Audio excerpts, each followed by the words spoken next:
सद्गुरु के पावन चरण कमल की वंदना करते हुए कबीर बीजक प्रवचन में आप सभी को बहुत बहुत स्वागत है। मुक्ति क्या है?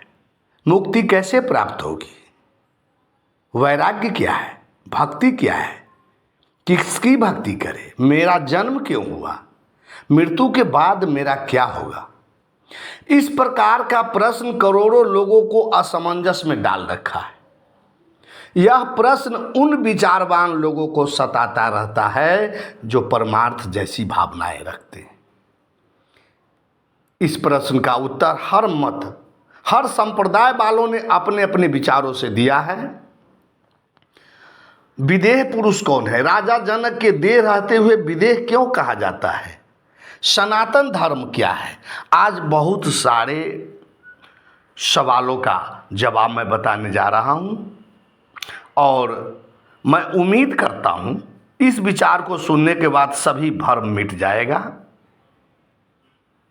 आइए संत कबीर तथा जनक के गुरु अष्टावक्र से इस प्रश्न का हल ढूंढते हैं, साथ ही सनातन धर्म से भी विचार रखेंगे। हे साधकगण, एक एक शब्द को ध्यान पूर्वक सुनिए, क्योंकि आज का विचार बहुत ही महत्वपूर्ण है। एक फकीर था जिसका नाम था वायजीत। वायजीत से इसी प्रकार का प्रश्न एक जिज्ञासु करते हैं और पूछते हैं कि धर्म क्या है? धर्म का मार्ग क्या है?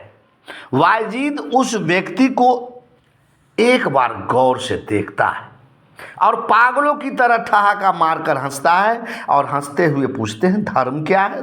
धर्म का मार्ग क्या है? यह क्यों जानना चाहते हो? तब वह व्यक्ति वायजीत से कहते हैं कि हमें मुक्त होना है। वायजीत पूछते हैं, तुम्हें मुक्ति चाहिए? ठीक है, किसे मुक्ति चाहिए? कौन तुम्हें बांध रखा है? कौन बंधन में पड़े हो तुम जिसे मुक्ति चाहिए तुम्हें? वह व्यक्ति मौन रहा तो वायजीत ने कहा कि आज अपने घर वापस चले जाओ और अच्छी तरह पता लगा करके आना कि तुम्हें कौन बांध रखा है। उसके बाद हम तुम्हें मुक्ति का उपाय बताएंगे। वह व्यक्ति वापस चला गया और बरसों बाद फकीर वायजीत के पास पुनः वापस आया। वायजीत ने पूछा, लगा लिया पता? वह व्यक्ति वायजीत से कहा कि अब मैं कुछ भी पूछने नहीं आया हूं, हंसी का जवाब देने आया हूं। मुझे कोई नहीं बांधा था, मैं खुद ही बंधा था। मैं अपने गले में अपने हाथों से जंजीर लगा ली थी, जंजीर तोड़ दिया, अब मैं बंधन मुक्त हूं। यही प्रश्न राजा जनक महर्षि अष्टावक्र से पूछते हैं। अष्टावक्र ने जो जवाब दिया, जो बताया, बड़ा ही बहुमूल्य सूत्र है। एक एक शब्द को ध्यानपूर्वक समझिएगा। उसके बाद हम सभी संत कबीर के पास चलेंगे। संत कबीर तो गांव के हैं, बिल्कुल ग्रामीण भाषा है उनकी। तो अष्टावक्र राजा जनक को बताते हैं कि हे जनक, तो सबका एक दृष्टा है और सदा सचमुच मुक्त। एको दृष्टासी सर्वस्या मुक्त प्रायोसी सर्वदा, अय में भीते बंधो दृष्टारंग पश्यसी तरम।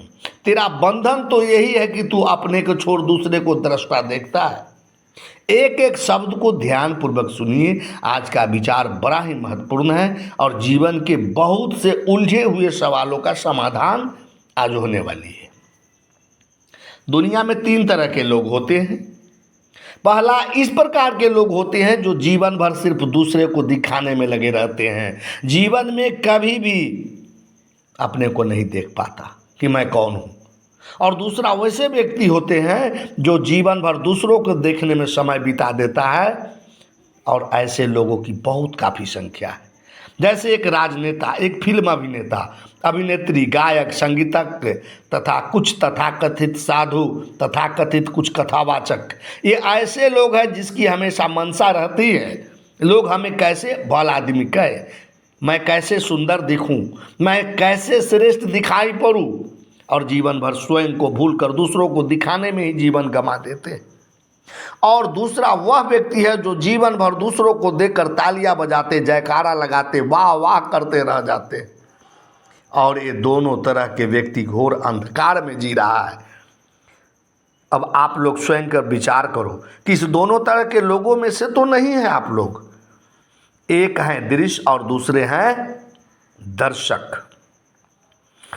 एक है दृश्य और दूसरे के वह तरह के लोग हैं जो है दर्शक। भाई, जब तक दर्शक नहीं होता नेता के भाषण पर तालियां कौन बजाएगा? नृत्य तभी चलेगी जब दर्शक होगा। इन दो तरह के लोगों में काफ़ी तालमेल रहता है। जो लोग दृश्य बने हुए हैं बहुत बड़े पाखंडी, मुखौटा ओढ़े हुआ, खुद को तो कभी देख नहीं पाता, सिर्फ दूसरों को दिखाने में लगा है। और जो दर्शक बने हुए हैं वो भी खुद को देख नहीं पा रहा है कि मैं कौन हूँ, सिर्फ तालियां बजाने में जीवन बिता देता है। इस दोनों तरह के लोगों से जो ऊपर उठकर स्वयं को देखता है वही वैरागी, वही विदेह होता है। इसलिए जनक को विदेह कहा जाता है।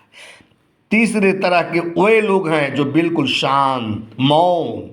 वह किसी कलाकार को देखता है, तालियां बजाता है, सत्संग या राजनेता को सुनता है, तो वह अंतर्घट में उसका ध्यान सदैव रहता है कि भीतर भी कोई है जो आंखों के पीछे है, कानों के पीछे है, बोलने वाले के भीतर है, और वह है सबका अपना स्वरूप, दृष्टा। और जैसे ही वह दृष्टा होता है, बाहर की सारी नृत्य गायब, सभी यादा, सभी कला शून्य, सब दृश्य विदा, दर्शक गायब, पर्दा गायब, बीमारी गायब, संसार गायब। सिर्फ एक ही बचा रहता है, संपूर्ण जगत शून्य।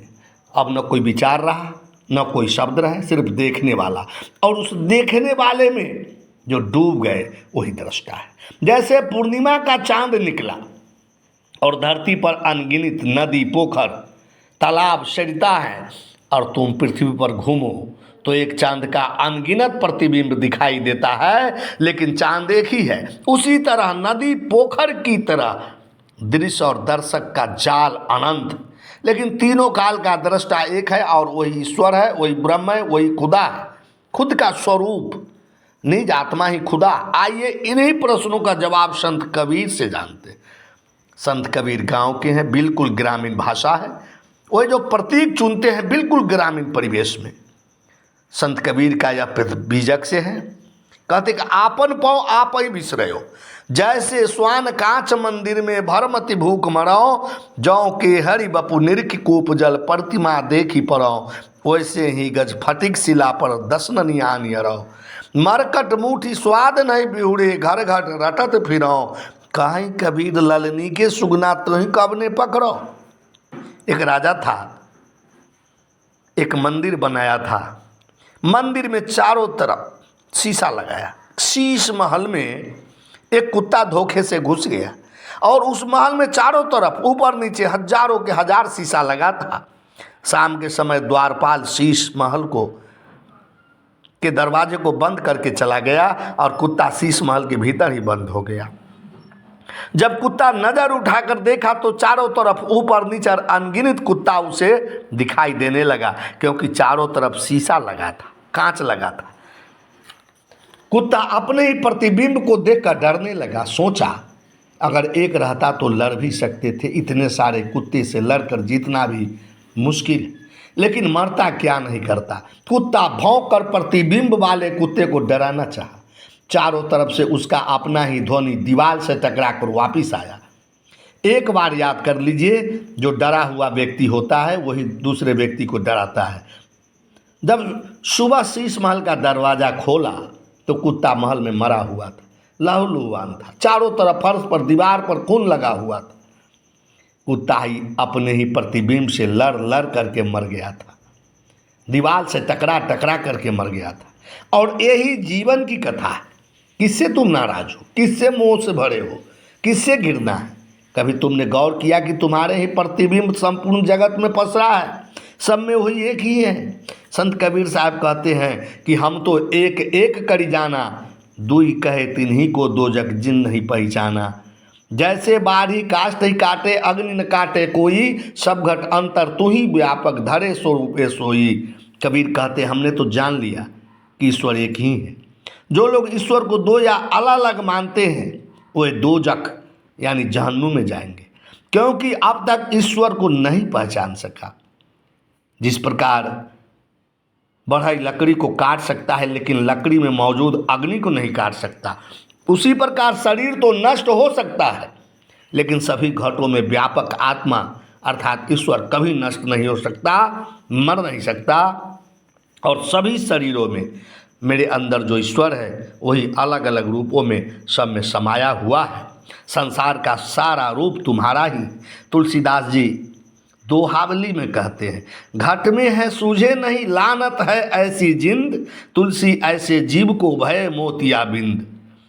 ये बिल्कुल दर्पण जैसा है, लेकिन तुम क्या कर क्या रहे हो, तुम्हारी सोच उसी प्रकार है जैसे संत कबीर कहते हैं, जौ के हरि बपु निरखी कूप जल प्रतिमा देखी परौ, वैसे ही गज फटिक शिला पर दसनन यानी अरौ। केहरी शेर को कहा जाता है। जब शेर कुएं में अपना प्रतिबिंब देखता है, अपने ही प्रतिबिंब से उसे नफरत हो जाता है और अपने ही प्रतिबिंब से बैर कर लेता है और क्रोध करके कुएं में कूदकर जान गंवा देता है। हाथी पारदर्शी पत्थर पर अपना प्रतिबिंब देखकर सूर पटक पटक कर अपनी दांत तोड़ लेता है। यही तो हम सभी कर रहे हैं। संत कबीर के कहने का ढंग कितना निराला, प्रतीक कितने सीधे और साफ। कहते कि मरकट मूठी स्वाद नहीं बिहुड़े, घर घर रटत फिरौ, कहाँ कबीर ललनी के सुगना तो ही कब ने पकड़ो। प्रत्येक व्यक्ति मुक्ति चाहता है और मुक्ति के उपाय का मार्ग अनेकों गुरुओं अनेकों संप्रदायों की दौड़ लगाता है। संत कबीर बंदर तथा सुग्गा का प्रतीक देकर मुक्ति का जो उपदेश देता है कितना अनूठा। बंदर पकड़ने वाला एक कौम छिद्र वाला सुराही धरती में गाड़ देता है और सुराही में भूजा हुआ चना रख देता है। बंदर खाने के लिए सुराही में चना निकालने जाता है और चना को मुट्ठी में भर लेता है, कसकर मुट्ठी बांध लेता है और हाथ बाहर निकालना चाहता है, लेकिन मुट्ठी बंधा होने से सुराही से हाथ नहीं निकल पाता। बार बार निकालने की कोशिश करता है लेकिन मुट्ठी नहीं खोलता, चिल्लाता है। शिकारी बंदर को पकड़ लेता है, फिर दरवाजे दरवाजे बंदर से तमाशा दिखवाता है। यही तो हम सभी कर रहे हैं। मुक्ति भी हमें चाहिए और भोग की वस्तु भी नहीं छोड़ना चाहते, कसकर मुट्ठी बांधे हुए बंदर की तरह। जीव तो सदा मुक्त ही हैं। अष्टावक्र कहते हैं कि एको दृष्टा असि सर्वस्य, तुम एक दृष्टा हो और सर्वदा मुक्त हो। और संत कबीर आगे कहते हैं, कहीं कबीर ललनी के सुगना तो ही कब ने पकड़ो। सुग्गा पकड़ने वाला क्या करता है, दो पैरों से महीन धागा बांध देता है और उस बीच में छोटी छोटी लकड़ी बांध देता है। लकड़ी में लाल मिर्च बांध देता है। सुग्गा जैसे ही लाल मिर्च खाने के लिए जाता है, धागा से बंधा लकड़ी पर बैठता है, लकड़ी नाच जाता है। साथ साथ सुग्गा भी लकड़ी के साथ नाच जाता है। सुग्गा का मुंह नीचे हो जाता है। सुग्गा गिरने के भय से जोर से अपनी चोंच से उस लकड़ी को पकड़ लेता है और चों चों करने लगता है। सुग्गा को भय होता है कि कहीं नीचे गिर जाएंगे, इसलिए कसकर पकड़े हुए रहता है और शिकारी सुग्गा को पकड़ लेता है। सदगुरु कबीर सुग्गा को कहते कि हे ललनी के सुगना, तू ही कब ने पकड़ो, तुमको तो कोई नहीं पकड़े हुआ है, तुम तो खुद पकड़े हुए हो। पंख भी है तुम्हारे पास, लकड़ी को चोंच से छोड़ और उड़ जा।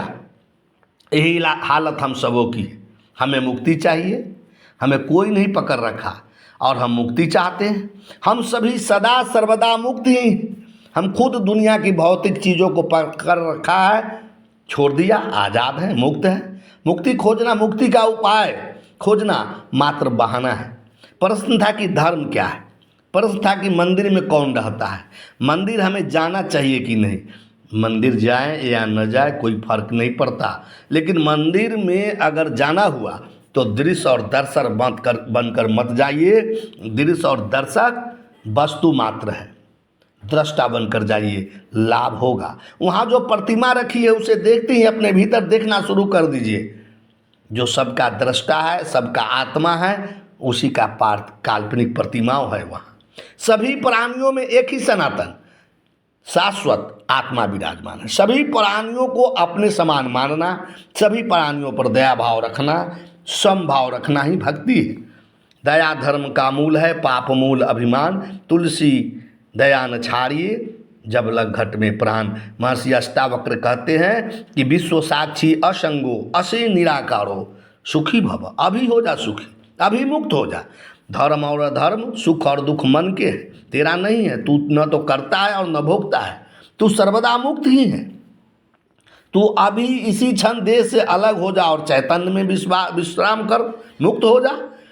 दृश्य और दर्शक और दृष्टा तीनों रूप तुम्हारा, लेकिन तुम जब दृश्य बनते हो तो वस्तु होकर रह जाते हो, दर्शक होते हो तो वस्तु होकर रह जाते हो, एक वस्तु ही वस्तु को देखने वाले हो जाते हो। बाहर की वस्तु को देखना छोड़कर भीतर देखने वाले को जब देखते हो तो दृष्टा हो, यही वैराग्य है। और यही दृष्टा धरती पर बिरले बिरले होते हैं, बिरले बिरले बुद्ध, कबीर, कृष्ण जी, नानक, अष्टावक्र जैसे होते हैं। इसलिए न तुम्हें कोई पकड़ा है, तुम स्वयं पकड़ करके बंधन में पड़े हो।